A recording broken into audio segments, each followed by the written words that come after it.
E eu aprendi naquele momento que eu tinha uma arrogância mental, que é a pior coisa que existe, que é achar que sabe dos problemas e as soluções, que é um dos problemas da nossa sociedade, né? Muita gente acha que sabe de tudo, porque tem um nível de superficialidade grande.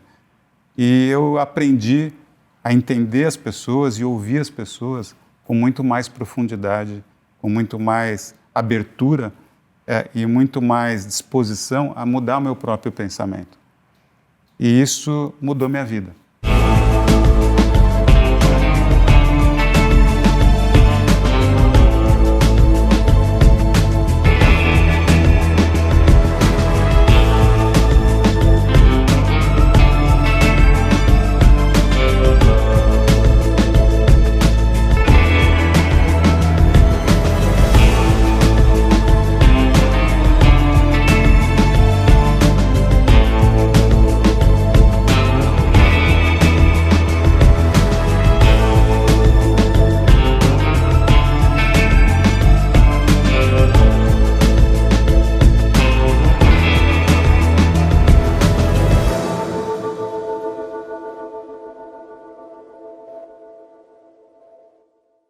Bem-vindos a mais um episódio de Killer Questions. Eu sou o Sérgio Averbach, seu anfitrião.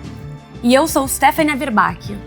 O nosso convidado de hoje é uma das figuras mais influentes do setor industrial e empresarial brasileiro, com uma trajetória marcada por inovação, sustentabilidade e visão global. Walter Schalka foi CEO da Suzano Papel e Celulose de 2013 até meados de 2024. Atualmente atua como membro do Conselho de Administração do Grupo Suzano. Anteriormente foi o CEO da Votorantim Cimentos, onde liderou sua expansão internacional. Fique conosco, porque neste episódio completo e inspirador de Killer Questions, em casa a gente fala tudo. Bem-vindo, Walter! Muito obrigado, viu? Obrigado, que alegria receber você! Obrigado. Que alegria receber você! Um grande prazer estar aqui com vocês. Por favor. Muito obrigado pelo convite. É um prazer te receber. O que quase ninguém sabe, acho que só nossos filhos, nossas famílias, é que nós somos melhores amigos. Você foi meu melhor amigo na 8ª série. Há um certo tempo atrás, né? Você pediu para não falar o número de anos, mas foi um tempo atrás. Um tempinho, não pode falar quantos anos. Foi um grande prazer e assim, eu estava comentando com a Vanessa que a questão da relação de amizade é uma relação de longa data e é muito intensa, porque a gente se encontrou muitas vezes durante a vida e isso é muito gostoso. É verdade, Esse processo de crescimento e amadurecimento de cada um de nós, né? E é muito bacana quando a amizade perdura durante tantos anos, né? E o respeito e a admiração, isso é muito bom, né? É verdade, é verdade. Tá nervoso com as Killer Questions que nós vamos fazer para você? Não, não tô. Nada, tá totalmente tranquilo? Olha, eu já passei por várias dessas ao longo da minha vida, tô super tranquilo. Legal. Então, se você me permite, Stephanie, eu vou começar fazendo a primeira pergunta para o Walter. Pois não. Eu gostaria de falar com você e te ouvir sobre valores. Os valores que você herdou dos seus pais e dos seus avós e que você abraçou como seus próprios valores. E que você passou para os seus filhos e que foram pilares para a sua carreira, para o seu desenvolvimento e agora para os seus filhos. Quais são esses valores mais importantes? Acho que o pilar fundamental disso tudo é família. É a relação de confiança, relação de respeito, de amor e de proximidade é uma questão fundamental. E isso eu guardo muito forte comigo. Tem uma questão importante que vem da minha religião, eu sou de origem judaica, e essa questão de família com origem, para mim, é uma questão muito importante. O segundo valor que eu acho que é muito importante para mim é aprender. Eu guardo comigo uma música que eu falo sempre, que é a beleza de ser um eterno aprendiz, de estar o tempo todo aprendendo. E isso eu passei para os meus filhos e para as pessoas com quem eu trabalho. E acho que a terceira coisa que é muito importante é fazer o seu máximo. O máximo de cada um é completamente diferente, mas se dar ao máximo, acho que é muito importante. Acho que foram esses valores que guiaram a minha vida. E quando você fala se dar ao máximo, eu tenho ouvido bastante isso em conversas que eu tenho tido, inclusive para a preparação desse programa de videocasts. Os CEOs enfatizam muito a importância da consistência na execução, a importância do esforço consistente sempre. Não necessariamente sacrifício, mas o esforço todo dia, toda semana, todo mês, para se atingir resultados extraordinários. Como é que esse conceito reflete na sua vida ao longo da sua carreira e como é que você enxerga esse conceito, você tendo passado para os seus filhos e até para os seus liderados ao longo da sua carreira nas empresas? Acho que a responsabilidade de um líder é levar os seus liderados ao seu máximo potencial. Cada um tem o seu, mas nós temos que fazer isso o tempo todo. E se você tem um sentimento de engajamento, de pertencimento muito forte, de propósito muito relevante, você tende a conseguir isso. Então, se você conseguir uma combinação de que haja um sentimento de confiança, segurança psicológica no ambiente que você trabalha, com conjunto a isso, com um processo de levar todo mundo para o seu potencial máximo, você acaba tendo melhores resultados. E isso dá um sentimento de atingimento e de felicidade corporativa muito grande, pessoal também. E qual é a melhor forma que você enxerga, Walter, de passar, de inocular nos liderados e de passar para os filhos a importância de se fazer esse esforço sempre? Quando a gente observa grandes esportistas, fazem muita força. Quando a gente observa grandes artistas, cantores com sucesso global, o esforço que fazem de repetição, ensaio, preparação. Então, o esforço ele é presente sempre que o objetivo está dentro da pessoa, aquele desejo de atingir performance extraordinária. Como passar isso para os filhos? Como passar isso para os liderados nas empresas? Sucesso é uma combinação de dedicação, de muita dedicação, de competência, desenvolvimento de competências ao longo do tempo e um pouco de sorte. Se você não tiver sorte também, você não tem sucesso.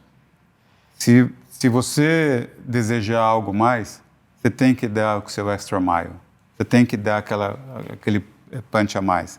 E esse tipo de coisa é alguma coisa que você tem que estar trazendo às pessoas. As pessoas não fazem isso naturalmente. As pessoas têm que ser engajadas. E quando as pessoas sentem que elas fazem parte do projeto, que elas fazem parte do desafio, que o atingimento vai levar elas a uma autorrealização, elas naturalmente se colocam nisso. Eu acho que engajamento é uma palavra fundamental para que as coisas aconteçam. E isso leva as pessoas a dar a sua máxima dedicação. E a forma, Walter, o como? Como engajar, como você fez ao longo da sua carreira, principalmente nos últimos X anos, como CEO da Suzano, por exemplo, e da Votorantim Cimentos, para citarmos dois exemplos.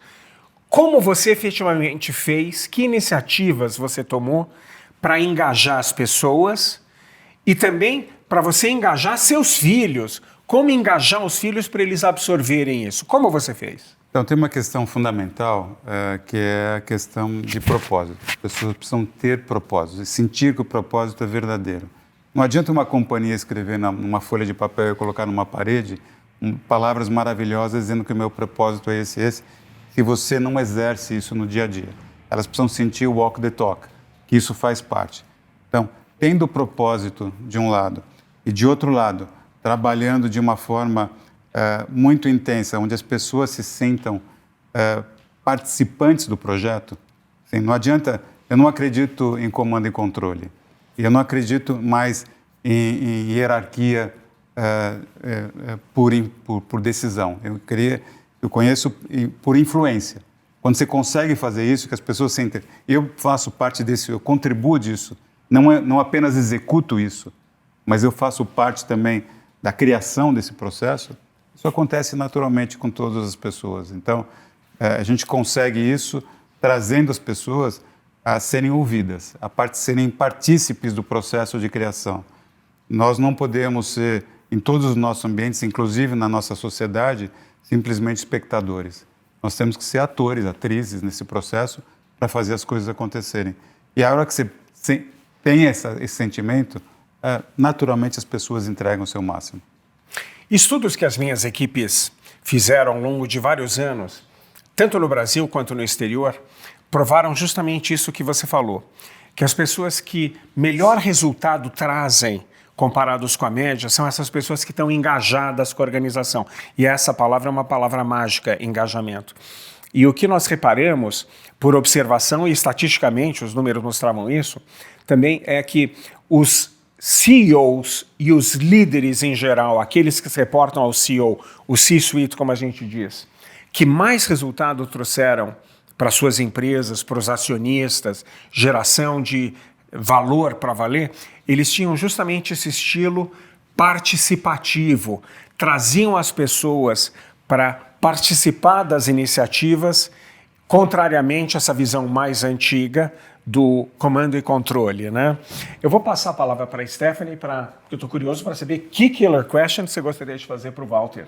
Walter, existe alguma decisão no início da sua trajetória que hoje você vê como o divisor de águas da sua carreira? Existe.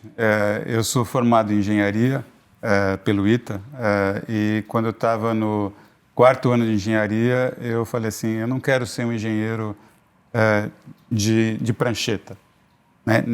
Hoje nem existe mais isso, prancheta, né? Mas naquela época existia. E aí meu pai falou, mas agora você vai se formar, porque você está no 4º ano de faculdade, você vai se formar.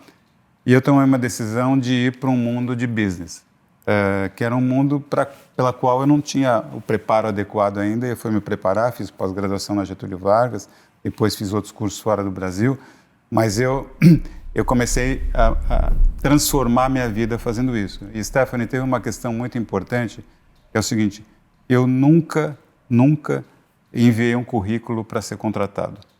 Nossa, isso é raro. Todas as vezes, assim, eu comecei como trainee do Citibank, depois de trainee do Citibank eu fui mudando de posição, trabalhei com um empresário chamado Roberto Clabin durante um certo tempo, na Dixie, depois na Dixie Toga, com Roberto e Sérgio Haberfeld, depois Votorantim, e eu nunca escrevi um currículo na minha vida para buscar emprego, porque eu achava sempre que as coisas aconteciam naturalmente. E eu fui convidado em vários momentos e eu declinei esses convites, porque não achava que era o momento certo, o lugar certo para mim, ou a posição certa para mim. Então, eu sempre fiquei muito preso a questões de como eu poderia efetivamente contribuir para transformar aquela entidade que eu estava participando. Eu acho que foi isso o principal divisor de águas na minha carreira profissional. Perfeito. E na tua última responsabilidade como CEO no Grupo Suzano, o que foi o catalisador, o que te entusiasmou para você aceitar esse último desafio como CEO? Eu estava muito bem na Votorantim e a Votorantim Cimentos, que eu era o presidente, estava fazendo um progresso bastante significativo. Nós tínhamos saído de 2 países de atividades fora do Brasil, estávamos em 14 países, uma expansão internacional expressiva. Tínhamos uma expansão importante também na base de produtos, saindo não apenas de cimento e concreto, mas entrando em agregados, argamassas e em outros produtos. E também tínhamos uma expansão no Brasil, porque o Brasil vivia um boom da construção civil e nós construímos muitas plantas. Então, teve uma combinação de crescimento orgânico e inorgânico muito expressiva. A Suzano estava passando por um momento de transição, um momento mais difícil. E o que me chamou a atenção foi uma conversa que eu tive com um acionista, que até hoje é acionista, o Davi Pfeffer. Eu pedi a ele 2 coisas fundamentais só. A primeira questão é que eu tivesse liberdade de atuação na questão operacional, eu e meu time. Então, eu tivesse uma governança adequada em relação à atuação, que às vezes em empresas familiares isso não acontece. E uma segunda questão é que eu fosse sócio do projeto. Falei assim, a Suzano não está passando por um momento bom, mas eu quero ser sócio. Eu não preciso ter remuneração, muito pequena a minha remuneração, mas se a empresa for bem, eu quero participar dessa criação de valor. E isso é uma coisa que é muito importante para mim, porque eu acredito muito, e é um dos valores da Suzano, que é criar e compartilhar valor com todos os stakeholders. Então, isso nós conseguimos fazer e isso me levou a trazer, com a mesma equipe que tinha na época, nós não mudamos a equipe do C-Level que tinha na época, fazer uma transformação bastante relevante na organização. Eu não sei se eu te contei isso alguma vez, e nós vamos gravar, mas eu não sei se nós vamos divulgar, porque eu vou pedir autorização do Davi para poder divulgar isso. Certo. Um dia o Davi me telefonou e eu perguntei para ele como é que o Walter está indo.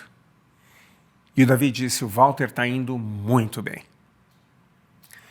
E a gente sabe que o Davi trabalhava na Suzano desde que ele era adolescente, então ele conhecia a empresa na palma da mão. E eu lembrava que ele... Isso tem mais de 10 anos, né? Eu entrei lá quase 12 anos, quase 13 anos. Quase 13 anos, né?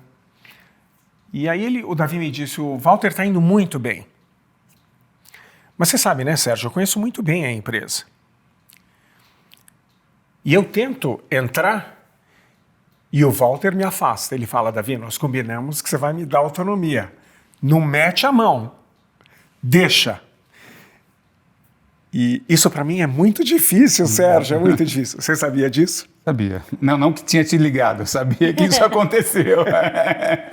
Mas, assim, eu tenho com o Davi uma relação de muita confiança e muito respeito, mútuo.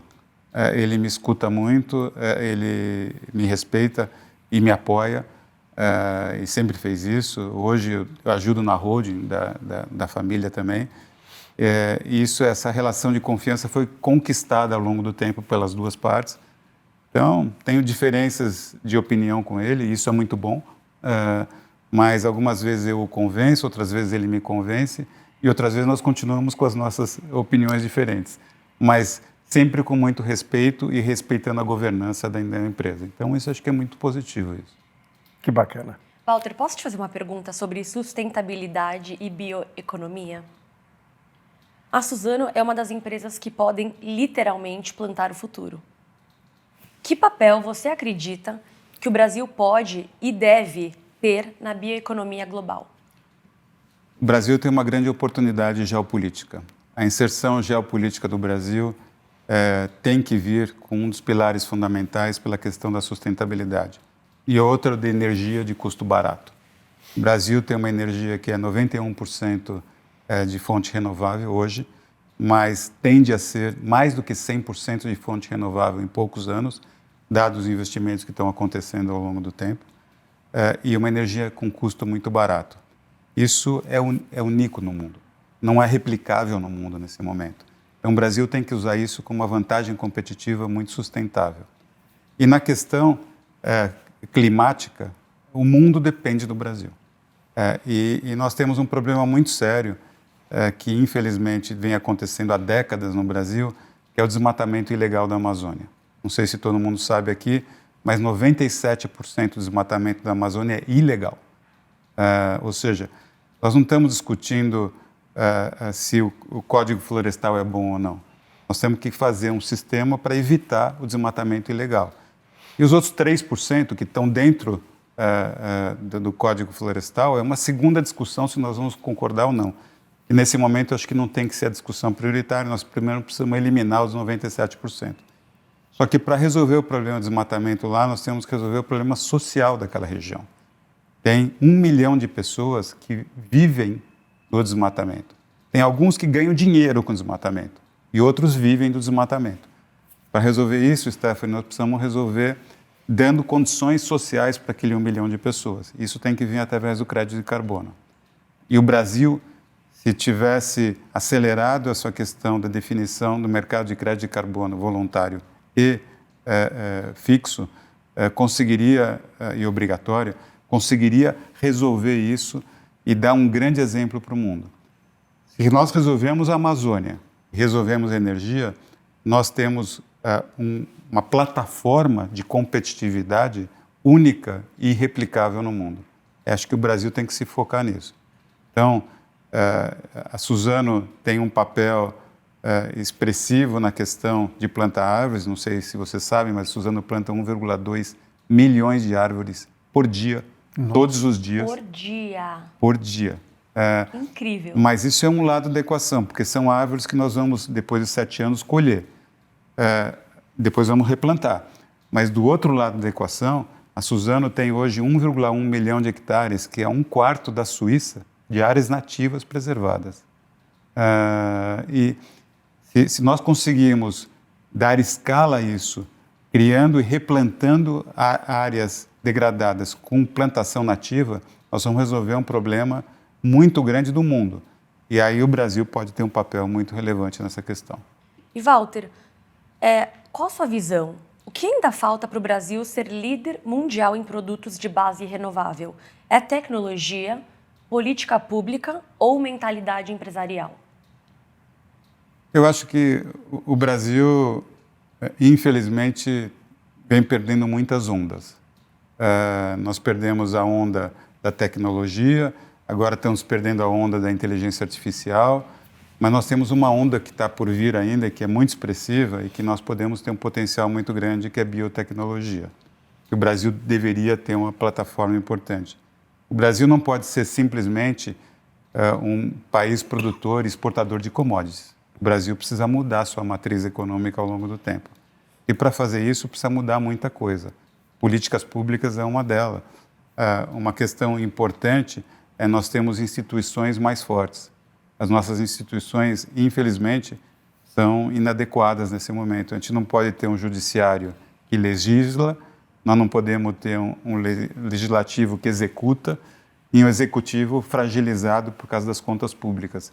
Então, nós temos grandes agendas de transformação para o Brasil e nós precisamos colocar ali em curso. As pessoas às vezes perguntam para mim, Stephanie, se eu sou otimista ou pessimista em relação ao Brasil. E eu falo que eu sou reformista. Se o Brasil fizer as reformas, tem muita chance de ir bem. Obrigado por compartilhar. Agora vamos mudar o plano, Walter.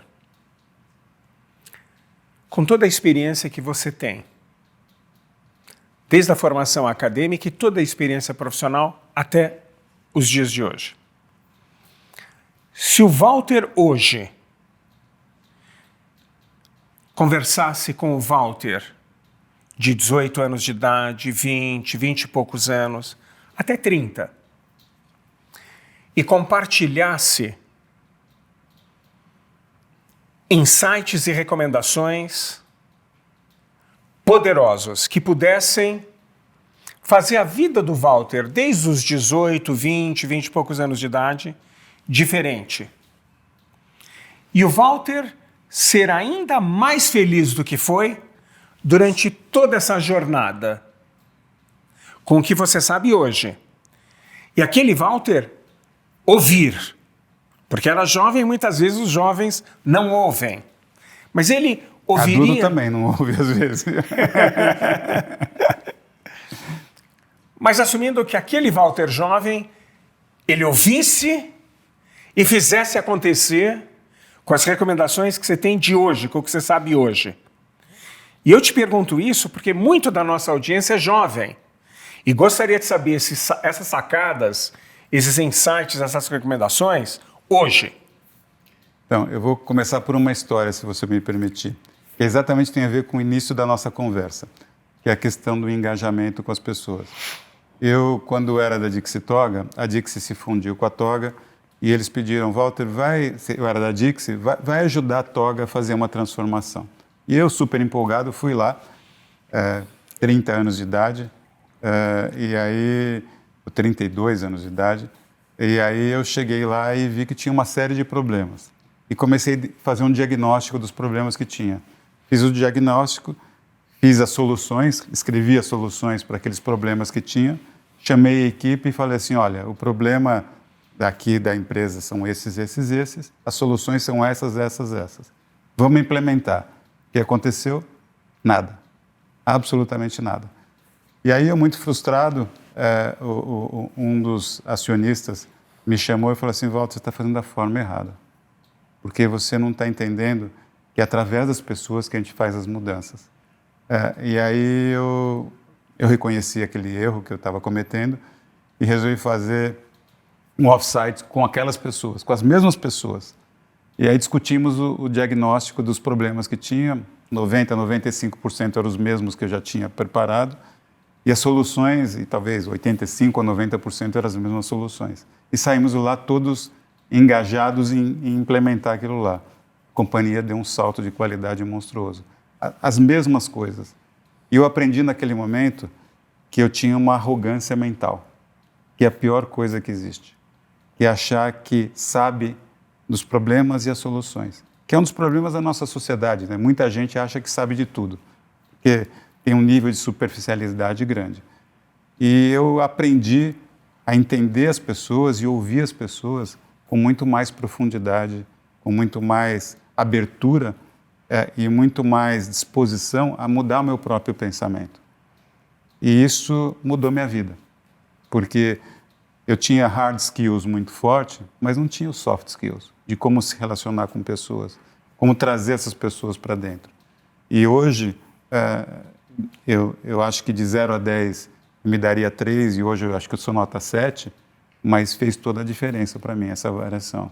Então, eu acredito demais que se a gente combinar essa questão de conhecimento de um lado, mais de engajamento do outro, a gente consegue fazer as coisas acontecerem. E esse é o grande conselho que eu daria para o Walter quando jovem.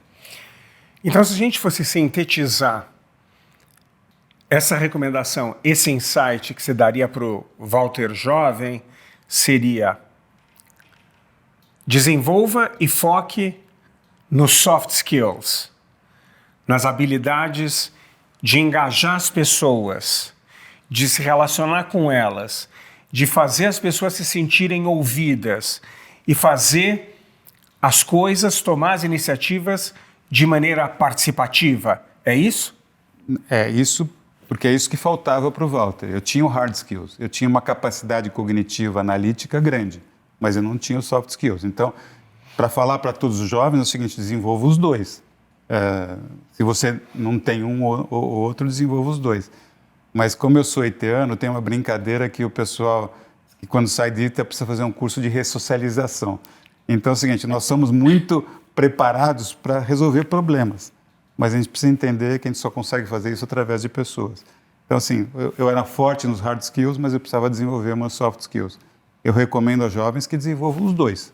Aqueles que não têm os hard skills estão desenvolvidos ainda, façam um programa de aprendizado e de capacidades para que seja tão bem preparado quanto os soft skills.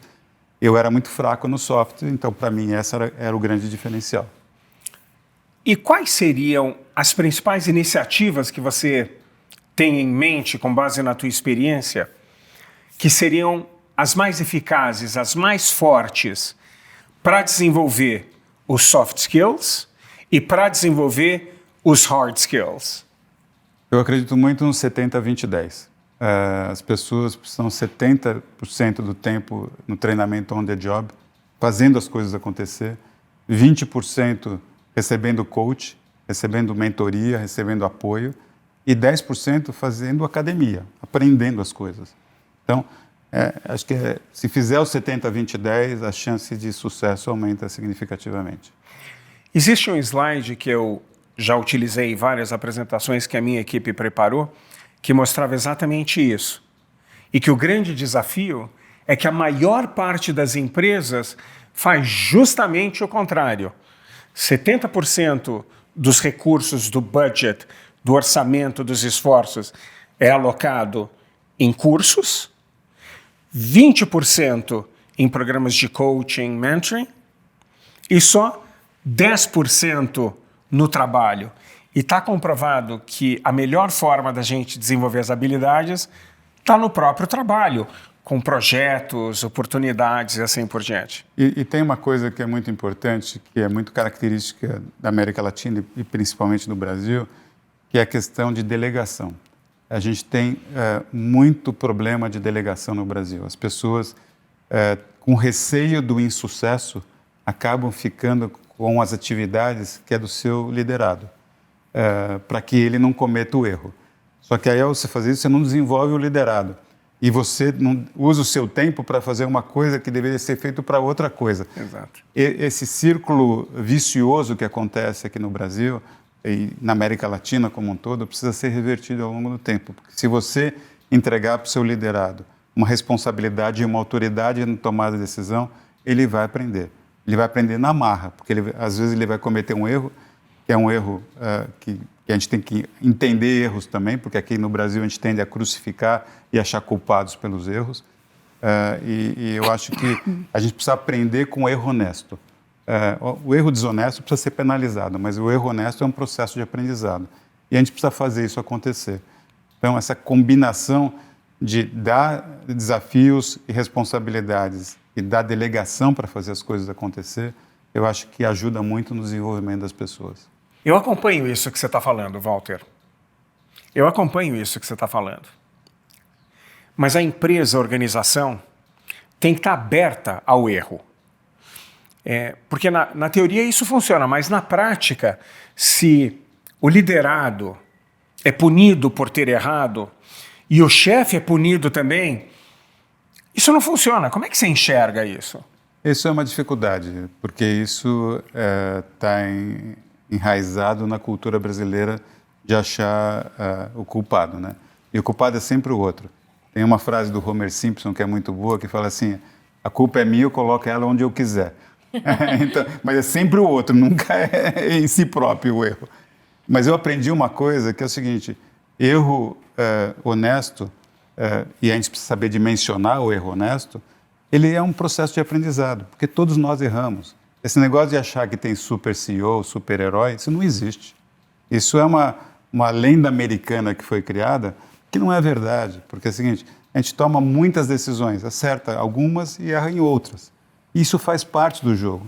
Mas se eu errar acertar no atacado e errar no varejo, errar algumas decisões de varejo, isso machuca, mas não tem. O problema é que você não pode errar no atacado. Sim. Tem uma história muito interessante de um ex-CEO da Unilever, não sei se você conhece essa história.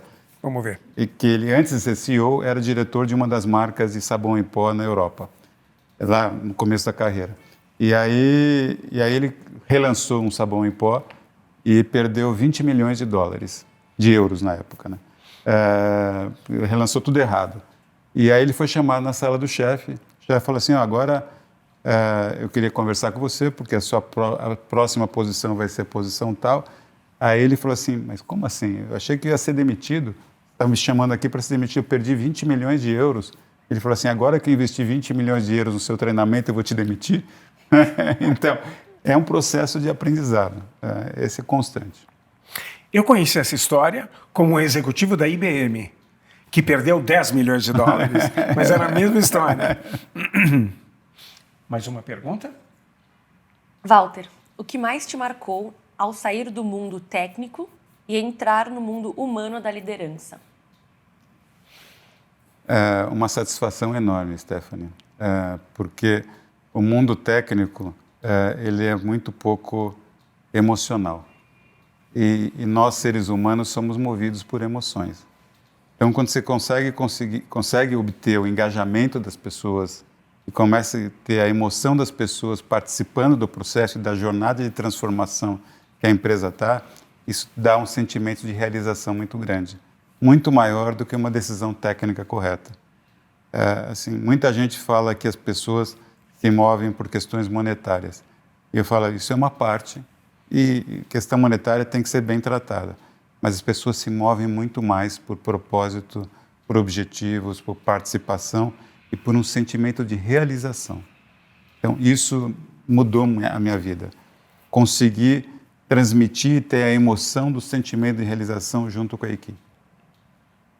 Para irmos na direção do fechamento, Walter, se você tivesse uma varinha mágica, poder mágico ilimitado, para fazer a diferença no mundo, mas você somente poderia escolher 3 coisas, mas o que quer que seja, 3 iniciativas, 3 mudanças, num passe de mágica, mas só 3, no mundo, quais seriam essas 3? Agora eu preciso pensar. A primeira, que é muito óbvia, é a questão da desmilitarização do mundo. Nós precisamos entender que nós não vamos resolver mais nossos problemas pela questão das armas. A questão das armas são muito importantes, foram muito importantes no passado, mas nós precisamos entender que nós precisamos buscar um entendimento global. E se num passe de mágica eu conseguisse provocar a paz e o entendimento entre as pessoas, isso para mim seria maravilhoso. Esse seria o primeiro, paz. Isso. Segunda. Clima. Sim, nós estamos indo em direção do precipício climático. Nós precisamos resolver isso já. Esse não é um jogo de ganhadores ou perdedores. Aqui não é empresa contra empresa, país contra país, região contra região. Esse é um jogo de 8 bilhões de pessoas. Se a gente não resolver esse jogo, nós estamos indo para o fundo do poço. E isso vai acontecer em poucas décadas, 1 ou 2 décadas. Isso é uma responsabilidade fundamental que nós temos com as próximas gerações. Nós temos que resolver isso já. Salvar o planeta. Terceira. Incluir as pessoas. Incluir as pessoas, incluir mais mulheres no processo, incluir e entender o pessoal que tem LGBT e tem uma outra forma de entender, incluir os negros que são excluídos da sociedade brasileira em alguns lugares do mundo também, incluir os mais pobres, incluir os deficientes físicos. Nós precisamos incluir as pessoas. Nós precisamos de um processo onde a qualidade de vida não tem uma dispersão como tem hoje na sociedade global. Ao longo do tempo, o capitalismo que eu defendo tem que ser remodelado para permitir uma melhor distribuição de renda e uma participação maior de todas as pessoas com qualidade de vida. Seriam as 3 coisas que eu faria. Diversidade e inclusão. Mas de uma forma mais ampla, né? Mas diversidade e inclusão seria uma questão importante. E Walter, inspirado em Bernardo Pivot, jornalista, entrevistador e anfitrião de programas culturais de TV, vamos fazer agora um exercício de ping-pong, tá? A gente faz uma pergunta. Agora eu vou ficar nervoso. Qual som ou ruído que você mais ama? Gol do Santos. Do Santos. Lógico. E o som ou ruído que você mais detesta? Som ou ruído que eu mais detesto? Eu acho que é o som de uma explosão de uma bomba ou alguma coisa do tipo. Walter, qual que é o seu palavrão preferido? Pode falar. Eu não costumo... Eu vim de uma casa que não se falava palavrão. Palavrão era só no estádio que eu podia falar, não podia falar dentro de casa. Então, no estádio. Tem que xingar o juiz, né? Vai para aquele lugar. Perfeito. Qual é o elemento da natureza que você mais ama? Eu acho que é o céu. E o pôr do sol. Eu adoro o pôr do sol. Eu amo um pôr do sol. Mas eu gosto de tudo. Eu gosto da parte bio, eu gosto da parte animal, eu gosto de tudo. Mas, assim, para mim o céu é uma coisa que me acalma a alma. Qual profissão diferente da sua você definitivamente não gostaria de ter seguido? Médico. Eu não tenho a menor aptidão e já me convidaram para participar de conselho de administração de hospitais e eu declinei porque falei assim, isso aqui não funciona para mim, eu não consigo ver sangue na minha frente. Meu irmão é médico.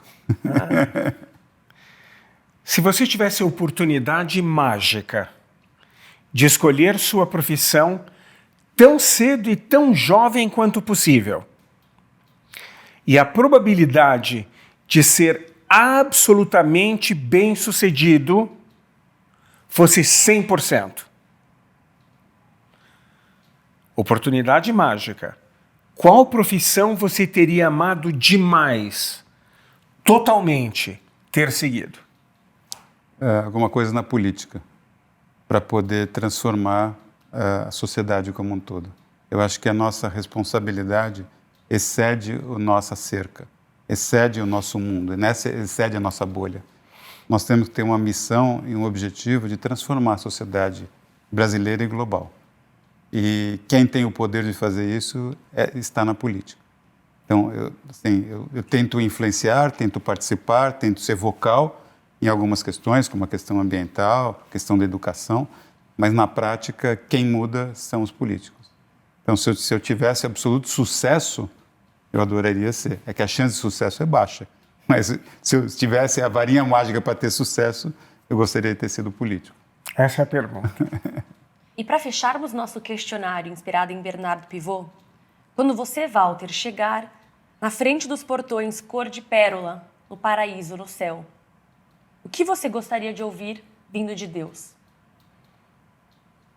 Que eu tive uma vida feliz e que eu consegui fazer outras pessoas à minha volta sendo felizes também. É isso que eu gostaria de ouvir, porque isso vai me dar o sentimento de realização, de ter feito uma vida justa, uma vida honesta e uma vida que pudesse levar outras pessoas também um pouco de amor e de carinho. E uma última palavra e um pensamento, para que nossa audiência, quando pense nessa palavra e nesse pensamento, lembre de você e da nossa entrevista hoje. Uma palavra? E um pensamento. E um pensamento. E um pensamento. Bom, eu vou começar pelo pensamento. Eu acho que nós temos que exercer no nosso máximo potencial a capacidade de influenciar tudo que nos cerca. Influenciar as pessoas da nossa família, dos nossos amigos, influenciar para o bem as nossas empresas, o nosso país, a nossa sociedade. Então, faça o seu máximo e não deixe a oportunidade de poder exercer essa transformação que é real, está fechada por achar que esse não é o seu papel. O seu papel é, sim, de transformar tudo na sua vida para fazer coisas melhores. E como palavra, eu acho que é aprender. Sempre aprenda, porque isso te faz melhor e faz as pessoas serem melhores.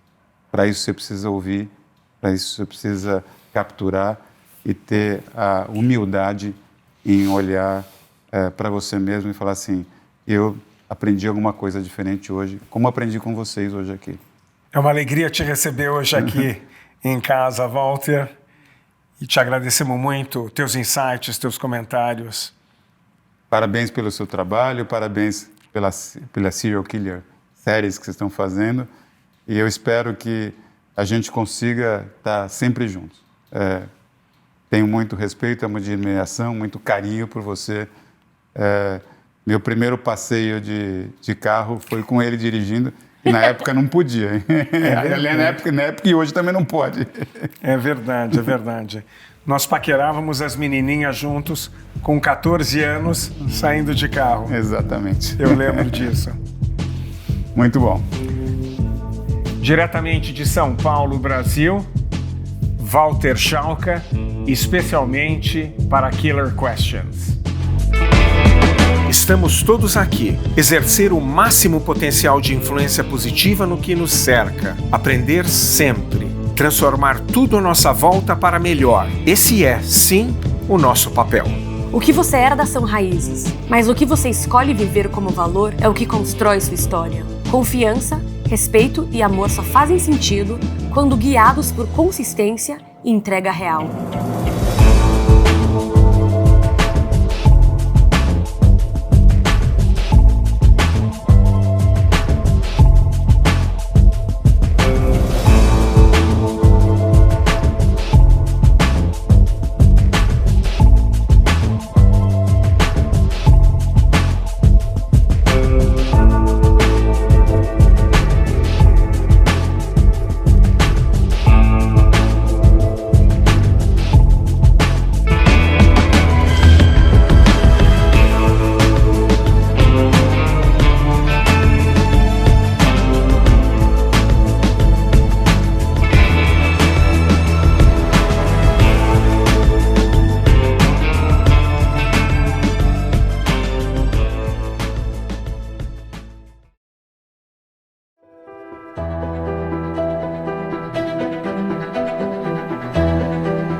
the man on the edge, don't wanna push me.